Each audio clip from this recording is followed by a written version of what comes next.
will be our last meeting of the year. I'll quickly review the agenda and then we will go ahead and get started. So following our opportunity for public comment, we will approve some minutes, we'll approve some invoices, and then we will hear a series of updates from our project team around plumbing and fire protection, the furniture, fixtures, and equipment budget update, design update, and then a few miscellaneous project updates, including the geothermal test will, some infiltrometer testing, and the abutters mitigation package status. All trying to adjourn in advance of 7 o'clock, when I know some people have to then hop over to our hearing with the Conservation Committee. So without further ado, we will go ahead and get started. We always open every meeting. Oh, sorry, I should note that we are obviously we're conducting this meeting remotely in accordance with the governor's regulations. And so we will be taking any and all votes via roll call this evening. The first item on our agenda are the minutes for November 19th, 2024. So does anyone have any comments or questions regarding those minutes? Okay, hearing none, I would seek a motion to approve the minutes of November 19th, 2024. So moved. Okay, motion by Bill. Is there a second? Second. Second by Jagroot, and we will do this, as I said, roll call, starting with Mike. Yes, sir. Bill? Yes. Jagroot? Yes. And I am a yes. So those are approved unanimously. And we move on to John, I think we have Tiffany as well. Oh, sorry. You know what happened? It went to a second page. It's okay. I'm a yes as well. Wait, we have Chris Masters as well. Yep. Yes. Okay, so that is approved unanimously 6-0. Thank you, Chris Everly, for catching that. I'm trying to do like multiple windows and hopped over to a second screen when people joined. So the joys of remote meetings. Okay, so now we will move on to the invoice package. So our invoice package for this meeting includes 4 invoices, one payable to Vertex OPM 11632 in the amount of $35,225.33. One for Perkins Eastman 0095421000012 in the amount of $321,210. One for Lucas Environmental 24-426 in the amount of $750. One for Firepoint Consulting Incorporated in invoice number 202408 in the amount of $1,500, bringing our total invoice package this evening to $358,685.33. Are there any questions with regards to the invoice package tonight? Okay, hearing none, I would seek a motion to approve the invoice package in the agenda materials. So moved, Mr. Chairman. Motion by Mike. Is there a second? Second. Second by Tiffany. We are roll call vote. I have rearranged the windows on my Zoom so I won't miss anybody this time. Starting with Mike. Yes, sir. Bill. Yes. Jagroot. Yes. Chris Masters. Yes. And Tiffany. Yes. And I am a yes. So the invoices are approved unanimously. And then we move on to the next agenda item, which is an update on the plumbing fire protection. So Chris Everly, I'll take that one. This over to you. So when we last spoke, or I think it was 2 meetings ago when we spoke, we talked about some issues that we had seen in the plumbing drawings, and we put in motion a plan to have the drawings reviewed, have a progress set issued, have them peer reviewed by Perkins Consultant CES and ourselves, and establish whether or not sufficient progress was made. We copied the entire ESBC on the letter that we sent when we completed that review, including noting some issues that have come up on the Hopkins project, which has the same team. Overall, our consensus on what we reviewed is that they were improved, and but they still had progress to be done, and we echoed that in the letter that we sent to all of you. We did ask for a response from Perkins, excuse me, which they sent us this morning, and I sent on to the committee, which you may or may not have had time to read. The issue relates to a number of things, including a health issue with one of their lead engineers, a fairly severe health issue. And in speaking with the replacement engineer that they have hired and brought on, and the other folks who they've brought on, I was more satisfied with his response than the initial feedback that we got when the issue was first raised. They do appear to be working and on a path to address a lot of the things, and they've acknowledged a lot more of the issues than what they'd acknowledged previously to us. I asked Bob, I know Dan couldn't be here today, but if Bob could just sort of hit some of the main points in the letter that Perkins had sent for the committee, and just take any questions that you folks have in terms of how what we asked them to outline is sort of their quality control approach as they move forward, ensuring that this is addressed by the time we get to the next estimate, and that we can put this issue behind us. Sure. And I don't know if you were addressing this specifically, Chris, but we did have a updated set sent to us. The team that they've kind of reorganized onto the project had worked nonstop through Sunday to get us an update, and we also had CES kind of back check that and to see if their comments got picked up. And in their words, very significant progress. I know Dan was able to take a look at it too, and they're moving in the right direction is what we're hearing. Our plan going forward is to continue having CES review. We have a 90% set coming up, so we want them to do an additional peer review and another back check, which means the iterative process of making sure they pick up anything that was noted in the peer review. We did discuss, and it's in the letter, there are other options that we believe are more disruptive. We're pleased to see that they're in the right direction. We feel like they are going to make substantial strides and are committed to catch us up.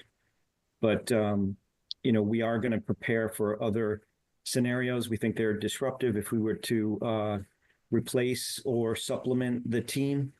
But we will be speaking to CES about possible scenarios to augment the efforts if we deem that necessary. But I think overall, this should have been communicated and probably addressed much quicker. They have addressed it in our minds and are heading in the right direction. Thank you. Our questions. Any questions from the committee? Yeah, I have a question on what the next steps are in terms of quality control or quality checking. It seemed like from the letter, the last revised update came in yesterday. So what's the next steps to get it to where it needs to be? Yeah, so the next step is to do that, continue with that process, so to continue to have CES review their documents. So we have the 90% set coming up. And so that'll be another big milestone that we'll be able to, get another review, and we'll get the back check. So that's what we're going to do. We're going to continue that going forward. Okay. So Go ahead, Drew. Yeah, the current documents, you say they're at 60%, because one of the issues was they were not at the 60% level. Would those documents be considered at 60%? Or? Yeah, what the set that they just delivered to us was considered an 85% submission. And what we heard is a substantial amount of the things that were marked up in the previous peer review are picked up, not everything. So it's a huge movement forward. So if they can continue on that track, which we expect, and we're communicating more regularly with them to make sure they can, then we should be okay. Hey, Bob, I had a question just following up on your comments. First of all, I'm sure all of us hope that whatever that health issue is gets remedied. That's it's very sad to hear. But you mentioned that they are playing catch up and they put a lot of time in on Sunday, and I assume maybe even Saturday.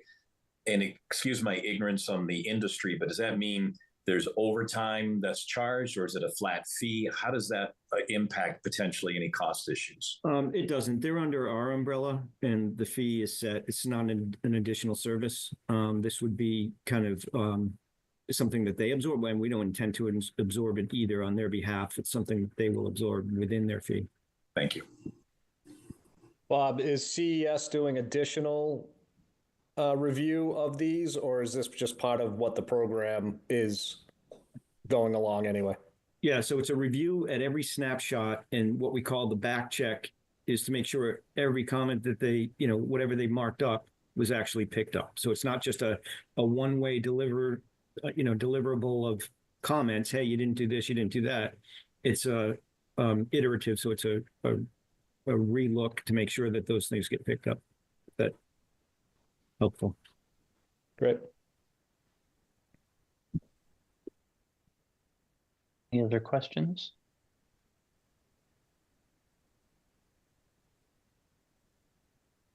Okay. No, I mean, I don't have any questions. I'll just say I appreciate the transparency and communication on the part of both Vertex and Perkins Eastman. This is obviously the way things are supposed to work from an oversight perspective. So I think it's good that we're obviously sharing this in the committee forum. So again, the public can see that oversight working. But we certainly hope that things continue to improve here forward, as we've already seen. So great. Let's move on then to our next set of updates, which is around FF&E. I can take that one as well. So we got an initial FF&E budget draft from Perkins just to make sure that we had the right number as we move forward with the march to construction. The initial budget came in over, or the initial estimate came in over the budget that had been set earlier, mainly at schematic design with a slight update. We asked Perkins to take a second look at it and to boil it down to cost-cutting measures to bring it in line with the budget and identifying any scope items that would push it above that budget. In order to analyze that, they had to look at the user group meetings that they'd had in the past, as well as other communications that they'd had with the district, and they boiled it down to three main issues that were pushing the budget higher.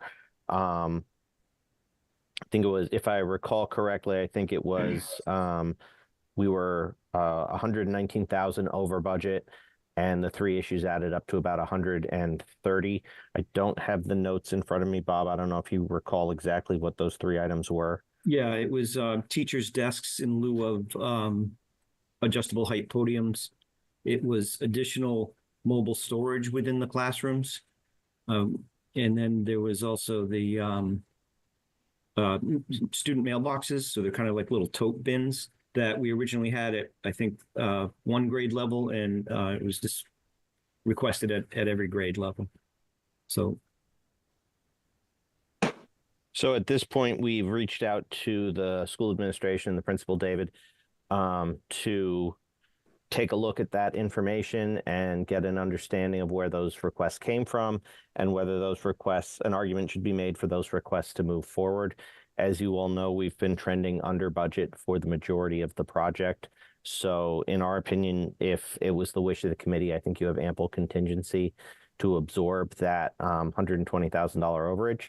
If you wanted to transfer that into your FF&E budget and carry that moving forward.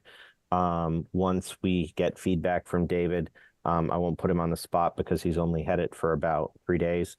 But once we get that feedback from David, we would bring that question, if the school wants to move that forward, back to this committee to confirm it, likely in January. Any questions about that?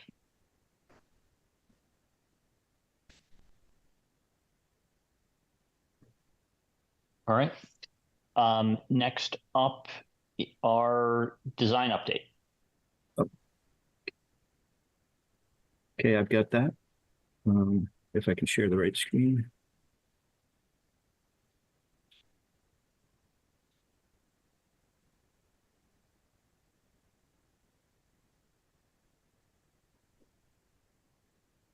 Everyone can see my screen? Yes. Okay. There's not too many, but I'll track through, and I can go back and forth. For context, this is the 60% site plan. It's nicely rendered, and it highlights some of the things that had been recently updated then. If I flip to the 90% set, it's not as pretty, and this really kind of is illustrative of the phase we're in. We're in the construction document phase, so not as many pretty pictures, but these are the actual documents that are being developed for constructability. So I just wanted to highlight on this set, there were a few changes. I think I've captured them, but we've added a few gates you can see up at the upper fields. That was requested last time. We know at the previous review, there was also the suggestion to revise the crosswalks, exactly where they landed. So that's been incorporated. We had added flashing signals at the walkways and also reduced the light poles to the 15 feet. I don't know if there are, Chris or Peter, if there are other updates, but these are the ones that I... The only other site update is something that came up recently from the school side, part of a larger, and Susan may be able to speak to this better than I can, part of a larger effort on campus. They're looking at increasing the amount of accessibility and adaptability in playgrounds. The playgrounds were previously presented to this group, and so the schools asked Ashley to look into other playground options. And that discussion is ongoing, so we don't really have an update for that yet, but it's possible that we may revisit the playground equipment selections as a result of that that discussion that's ongoing. Susan, I don't know if you want to speak to that more or more aptly, since you were part of those conversations that I wasn't. No, I think you summed it up fairly well. It's where we are trying to take a playground that was the marathon site was selected by a committee called the Adaptive Playground Committee. Some of the engineering has been funded through CPC, and so if this is a movement that the town agrees is a good direction for all students, I think it's something we should discuss for the Charleswood.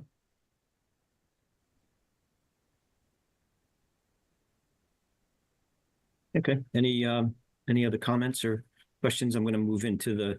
So I do have one question. So Susan, I think you said if this is something that the town supports, so is this something you're suggesting we should wait on to see what happens going forward with the marathon, or is this a decision for us to take sooner than that? I think because of the support that we've received, the Adaptive Playground Committee has received from different elements within the community, I think it's an effort that a lot of people feel strongly about. So I think it makes sense for Charleswood to also move in that direction. This playground will go to town meeting in May. The CPC did allow some funding towards it, but the remaining would still have to go to town meeting if CIC has to also approve it. So we presented to them last week, but it's a conversation for this committee to have whether the other playground moves forward or not. Okay. Any other questions on that? Okay, I guess you can move along. So the exterior, there's really no update. This was one of the aerial design images presented a while back. There's minor refinements, but no real design change. Onto the floor plans, also just very few changes. It's mostly about documentation at this point. As we've been working and coordinating steel sizes become real, mechanical equipment sizes become real, and we have clash detection or mitigation to do. So one of the things we found is that we've needed to carve out a little bit more mechanical space. So I just have highlighted here where we've added a room. It's not stealing from program. We've just actually tightened up on the vestibule and the lobby, which were very generous. So some walls have moved there. We've also had within mechanical rooms some slight adjustments. So there's really not much to report here. Up on the second floor, similar. So where we've moved that wall that defines the lobby, that's carried up 2 floors. That allowed us to carve out some mechanical space on this floor that we needed. We've been exhausting options to fit mechanical into the spaces we provided, and so this is additional space that we've needed to add, really kind of minor. And then, one of the bigger changes, though, you can see on the upper right is that we've tried every way possible to keep the counselor and on the floor above the assistant principal very consistently located at the start of each wing. In this case, there was no way we could avoid major ductwork navigating bends and turns without having to forfeit that room for mechanical. So we did just move the counselor on this floor to a nearby location, and we'll get borrowed natural daylight. It won't get direct daylight, but it should be high quality daylight. And that occurs on the 3rd floor as well. This should actually say assistant principal, but that was the only kind of minor program change. I don't know, any questions on the plan? I'll go inside to show some interior views. This is a kind of a compilation drawing that has been seen by many, but it's really just the theming and the floor patterns that we're starting to work on. The meadow, forest, lake, or river motif is carried into, as we all know, the color choices. This was part of the subgroup work that we did. The hallways have a hint of kind of pathways, and you'll see that in some of the images I have to show that are connecting to the kind of natural resources and landscape in Hopkinton. So you can see those at play here. The triangular shapes you see in the classrooms, those are actually every classroom will have those, but that's the natural safety out of sight zone within the room. This is the main lobby. So this is a view if you came in the front doors. You're looking straight ahead at the main stair. To the left, you can see 2-story window space. That's the 2-story library. So in plain view. On the floor, you can see a little bit of those intersecting paths. So that green path that you see actually carries out into the landscape. So that's part of the pathway network in the landscape. And we carried it through the lobby and into the front door. We put in a compass in the middle of the floor here, again, kind of picking up on some of the motifs and the trail-like qualities that we're weaving into the school. We're looking at 2 floors here, so you can see the ground floor, but then up above what seems like a bridge, and that's deliberate. So we have that open connection to the 2nd floor, but not up to the 3rd floor in this space. The straight ahead view through that stairwell is out to the courtyards and some of the learning spaces, so it should be really nice. You walk in and you'll see some of the natural amenities that the site has. You'll see some of the program. To the right-hand side is actually the cafeteria, so there'll be a view into that as well. It feels like kind of a heart to the school. This is a look inside the cafetorium. So we're looking straight ahead at the proscenium. The back of the stage has windows to outside. So a curtain can be drawn in front of them, but for daytime use for cafeteria, it's helping to bring light in. There's also light coming in from above. Here, this is more the lake or river theme. So the blues make their way in. The floor has a pattern that's sort of abstracting Echo Lake. On the walls, you can see a little bit of maybe hint of graphics that pick up on natural grasses that you'd see along the river or lakeside. But we're trying to keep the spaces warm. There's the introducing some wood, a little bit of wood in each space. And so that's what we've done to dress up the stage front. But otherwise pretty straightforward. The next space is a look at, this is the lower level of the media center. So where the arrow over here shows you your view, you're looking at the stairwell within the media center that carries all the way up. We're having fun with some reading nooks and spaces that are built in, but the majority of what occurs here is done through flexible furniture. And you can see up to the second floor, you can see a glimpse of the second floor library, and behind us is actually a feature wall that carries up 2 stories that has some tree-like wood ribs on it as well. And then the last space is just into the classroom areas. So this is a look at the flexible learning space. So all 4 classrooms, actually 6 classrooms in this area, peek into this space. It doesn't show the furniture in the flexible learning, but you can see, consistent rhythm of lockers on the right-hand side. And that flexible learning space is kind of outlined. The floor pattern, again, is picking up a little hint of trail. And down at the end of the corridor, you can see a window to outside. That's where you would add on future classrooms, make that a doorway.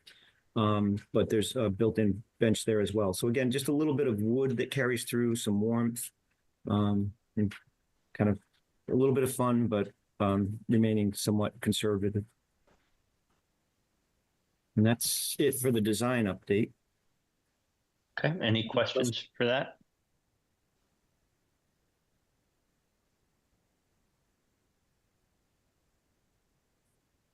Okay. Well, thank you, Bob. That's always a fun part, starting to see the pictures of everything coming together, and really nice job by the team, both responding to feedback on some of the site pieces and then just continuing to move it forward. It's really exciting. Okay, and then we've got some general project updates. Chris, you're taking those? Yeah, so the biggest general project update is that tonight is the Conservation Commission public hearing is kicking off for the street improvements. This follows up on the previous approvals that we got in October for the project site. So this is the street improvements as it relates to the lane widening and introducing the traffic light. We're required to go before Concom because the lane widening occurs within the boundaries of the wetland buffer. So we currently, through John, we authorized Lucas Environmental to do their peer review, and Ty and Bond, we authorized a few minutes before the meeting started to do the peer review of the stormwater prevention. Otherwise, this would be handled directly by the DPW and the town engineer. So that'll kick off tonight based on the fact that we just approved the peer review. I would expect there'd be a follow-up meeting in January as well, but you're certainly all invited to come and comment as you see fit on moving that process forward. The team's been working really hard to hit the deadlines we set for them so that we can get that moving. Couple of just back items to report to the committee. I elected not to include the technical details in your meeting packet, but I'm happy to share them if anyone's interested. We got the test report back on the geothermal well. Largely, the results were very, very similar to what we saw at Hopkins.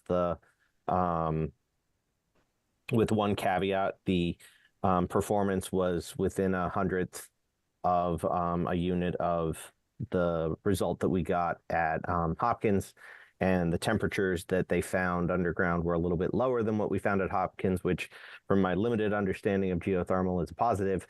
But we should expect the performance is about the same, and that's what we were basing our decision on. We did have one caveat that is still playing out. We had planned to do 600-foot wells as part of the total well count at the Charleswood site.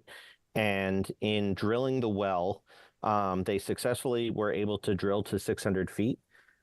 Because it's a test well, they drilled the well and then demobilized the drill and then inserted the piping. When they inserted the piping, they hit an obstruction at about 560 feet that they were not able to clear. As a result, there's a recommendation in the letter from the engineer that reviewed the test well results that recommends we consider a 550-foot depth for the well as opposed to a 600-foot depth.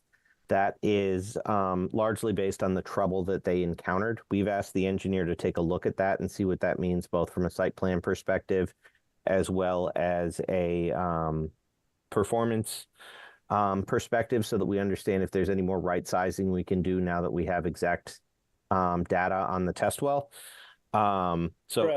Chris, just for a frame of reference, what did we dig our wells at Hopkins? 500.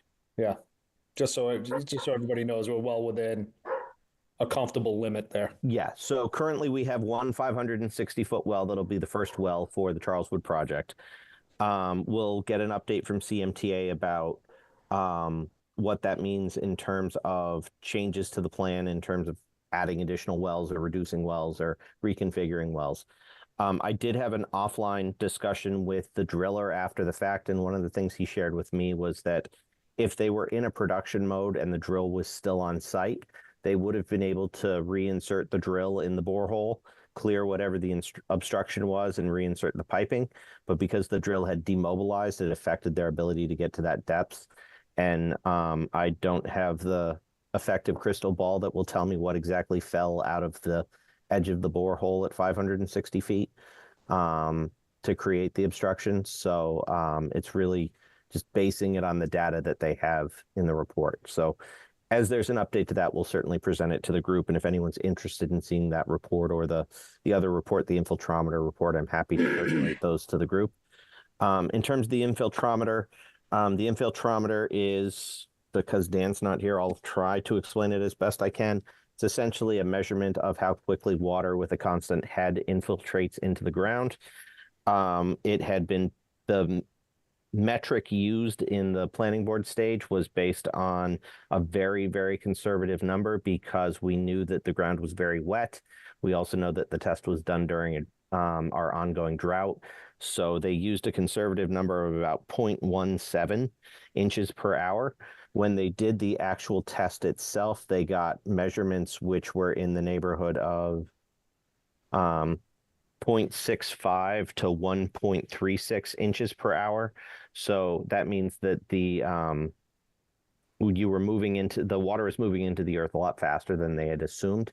Based on this, they don't feel that it's necessary to make any of the modifications to the planning board. This was a follow-up to a planning board special condition.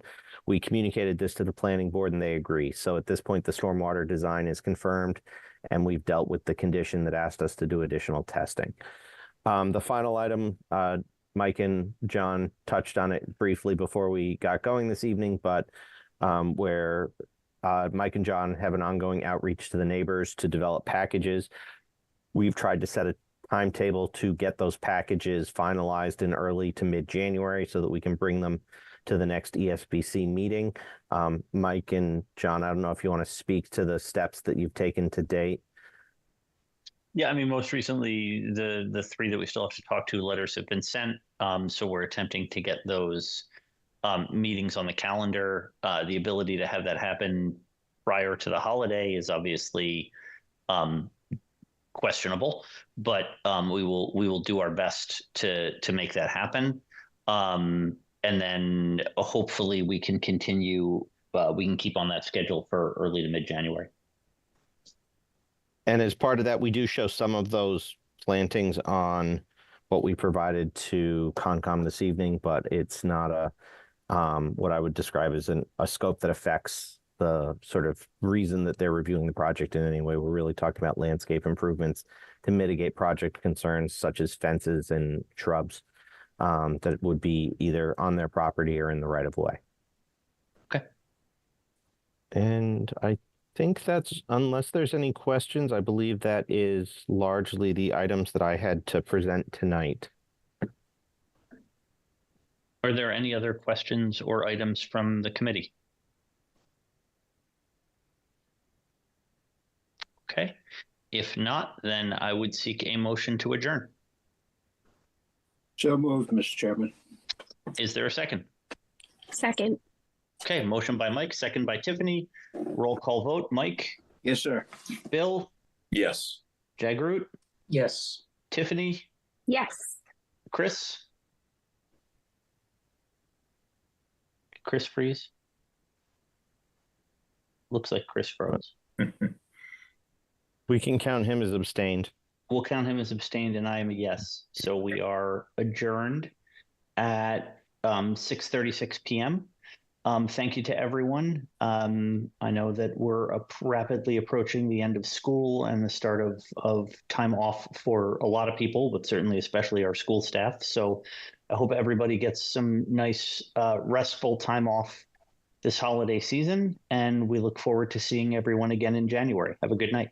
Thanks, you too. Happy holidays to everyone. Yep.